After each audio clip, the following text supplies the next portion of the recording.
নমস্কার। জয় গুরু, জয় গুরু, জয় গুরু। আমি আপনাদের সামনে এসেছি আমাদের শ্রী শ্রী 108 স্বামী নিগমানন্দ পরমহংসদেবের কিছু তথ্য কথা নিয়ে। আশা করি আপনারা আমার এই পুরো ভিডিওটা দেখবেন, আর দেখার আগে লাইক কমেন্ট করবেন। যদি ভালো লাগে তাহলে আমি আপনাদের মাঝে থাকব, আর যদি ভালো না লাগে তাহলে লাইক কমেন্ট শেয়ার করার কোনো দরকার নেই। আচ্ছা, তবে যাক, এ কথা এখানে থাক। আমি ঠাকুরের প্রসঙ্গে কিছু বলি। জয় গুরু। গুরু ব্রহ্মা, গুরু বিষ্ণু, গুরুদেব মহেশ্বর, গুরুরেব পরম ব্রহ্ম, তস্मै শ্রী গুরুবে নমঃ। অখণ্ড মণ্ডলাকার ব্যত্যঞ্জন চরাচরম তৎপদং তস্मै শ্রী গুরুবে নমঃ। জয় গুরু, জয় গুরু, জয় গুরু। আমাদের শ্রী শ্রী 108 স্বামী নিগমানন্দ পরমহংসদেব বলেছেন যে তোমরা এপারের কর্ম করো,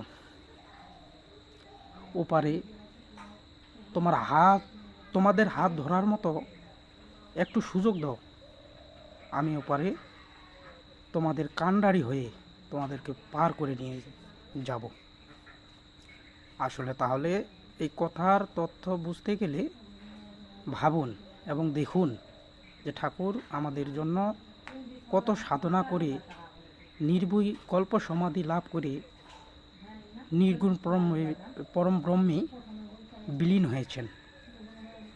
তাহলে আপনারা ভাবুন যে ঠাকুর আমাদের এই কলিতরাতে, মানে কলিযুগে যে অবতার হয়ে আসছেন, দেখুন কলিযুগে ঠাকুর আমাদের জন্য কত সাধনা করে এসেছেন।